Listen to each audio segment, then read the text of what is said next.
जय माँ काली, भारत माता की जय। भारतवासियों, नेपाल में डीप स्टेट का कारनामा शुरू हो गया है। नेपाल में तोड़फोड़ शुरू है भयंकर तरीके से, क्योंकि उनके डिजिटल माध्यम से जो उनके पास खबर पहुंचती है या जो पहुंचा सकते हैं, उसके लिए रोक दिया गया था कि रजिस्ट्रेशन करो कंपनियों को, और नेपाल का ही एक बंदा उसमें रखो, लेकिन वो कंपनियां ने नहीं माना। तो कई लोगों की इससे कमाई हो रही थी, तो दुख तो होगा। अब मेरी कमाई हो रही है, मैं तो मांगता ही नहीं किसी से, लेकिन वो मेरी कमाई चली जाएगी, दुख होगा। तो ये डीप स्टेट का बहुत बड़ा हिसाब पूरी दुनिया में तोड़ फोड़ थैसनेस। लेकिन मैं वार्निंग देना चाहता हूँ, अगर मोदी जी को गिराने की कोशिश की, बीजेपी की सरकार को गिराने की कोशिश की, अगर भारत में ये करने की कोशिश की, तो अंजाम सोच लेना, अंजाम सोच लेना। भारत कोई पाकिस्तान नहीं है, कोई नेपाल नहीं है, कोई श्रीलंका नहीं है, कोई बांग्लादेश नहीं है। मेरा मानना है, अगर ये करने की कोशिश कर दी तो फिर आप लोगों की जान भी सलामत बचेगी कि नहीं। और उसके बाद तो फिर भारतीय सरकार इतनी भयंकर हो जाएगी, इतनी भयंकर हो जाएगी कि तुम सोच भी नहीं सकते।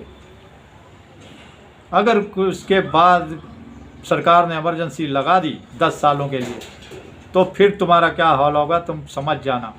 मैं वार्निंग देता हूँ, भारत में गलती करने की कोशिश मत करना। और भारतवासियों, ये राष्ट्रद्रोही जो है भारत को तोड़ मोड़ने की कोशिश कर रहे हैं, ये कर भी नहीं पाएंगे। ये एक सनातनी की बात मैं बताता हूँ आपको, नहीं तो फिर इनका अंजाम पूरी दुनिया देखेगी, पूरी दुनिया, और फिर कोई हरकत कर नहीं सकेगा आगे से। चलिए अब दूसरा देखिए, ये जो उपराष्ट्रपति जी का चुनाव है कल 9 तारीख को, और कितना इनका काबिल, कितना महानता लिए हुए उपराष्ट्रपति खड़ा किया है कि जो चारा चोर, डांबर चोर, जमीन चोर, जिसको सजा हो चुकी है, लालू यादव को सजा हो चुकी है, उससे गले मिलने पहुंच गया, उससे गलबैयां कर रहा है, उसको महान नेता एक भारत के मिलने पहुंच गया है कि जिसको सजा हो चुकी है, सजा हो चुकी है। तो सोचिए, भ्रष्टाचार में के लिए इसकी उपराष्ट्रपति जो खड़ा किया है राहुल गांधी ने, उसकी सोच क्या है, भारत देश के लिए उसकी सोच क्या है। तो भारत को तो तहस नहस करने की, टुकड़े टुकड़े करने की ये सोच इसने जाहिर कर दी लालू के साथ फ़ोटो खिंचवा के। और इस उपराष्ट्रपति कैंडिडेट के लिए अपने कांग्रेस को और इंडी गठबंधन को कितना मतलब इसकी इज्जत है।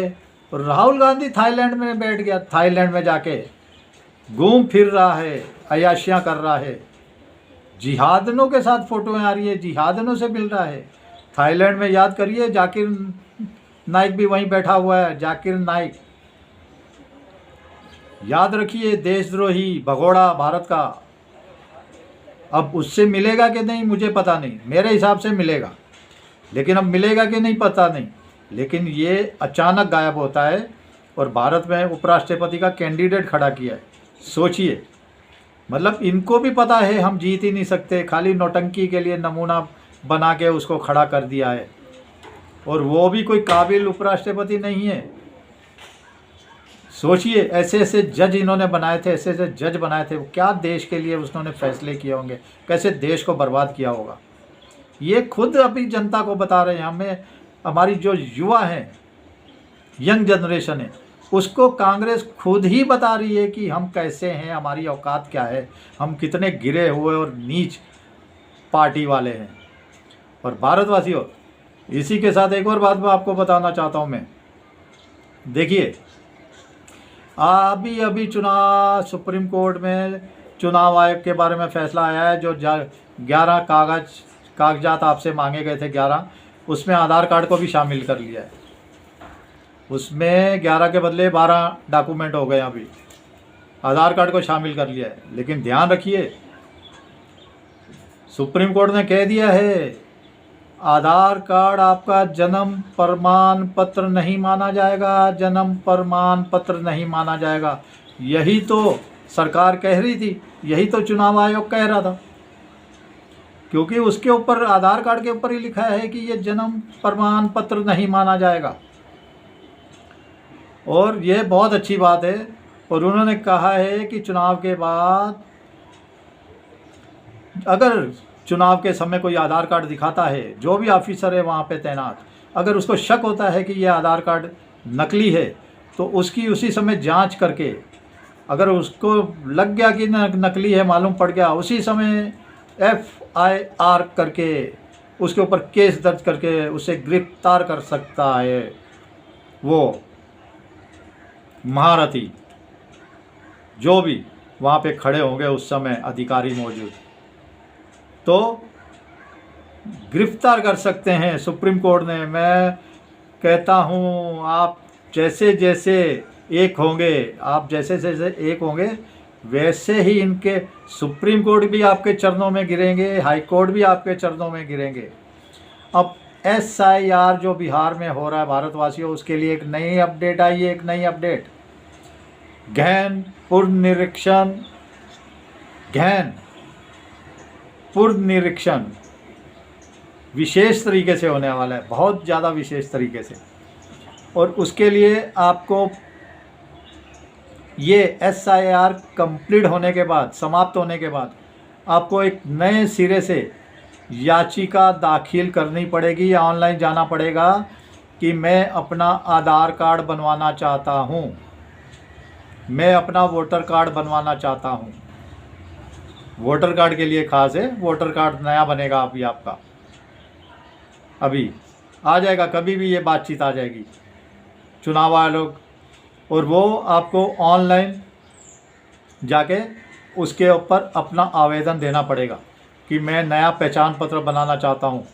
और उसके लिए भी आपको जन्म प्रमाण पत्र देना पड़ेगा, स्कूल का शैक्षणिक कार्ड देना पड़ेगा।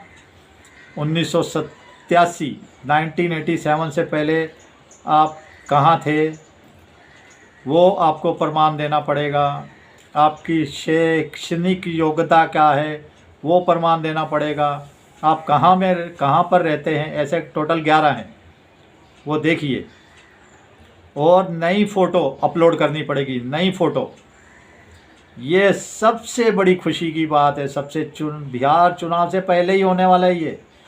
और चुनाव आयोग ने कहा है 15 दिन के अंदर आपने जैसे ही आवेदन दिया, हम पूरा जांच पड़ताल करके 15 दिन के अंदर आपके घर पे आपका वोटर कार्ड बना देंगे। और ये कोई साधारण वोटर कार्ड नहीं होगा भारतवासियों, स्मार्ट वोटर कार्ड होगा, डिजिटल वोटर कार्ड होगा। ये जो अभी है वैसा नहीं होगा और वैसा अब नहीं बनने वाला। जय जयकार हो रही है, आपके एक वोट की कीमत है, फिर कह रहा हूँ। लेकिन अब आपको एक होने की ज़रूरत है। जैसे हमारे ये लोग पत्थर बरसा रहे हैं हमारे त्योहारों पे, ख़ास करके मस्जिदों से निकल के पत्थर मस्जिदें।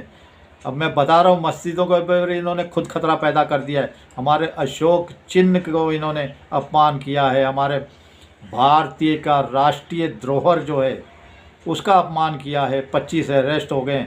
तो मैंने कहा था जिहादियों के नीचे लाल मिर्च का छौंका लगा के नीचे से इनको उल्टा लटका के, जिहादी नहीं जिहादियों की बात कर रहा हूँ, और इनका पिछवाड़े पे ऐसे डंडे बरसाने चाहिए, ऐसे ये याद रखें। चलिए, भारत माता की जय। जय श्री राम, जय श्री हनुमान, वंदे मातरम, जय हिंद।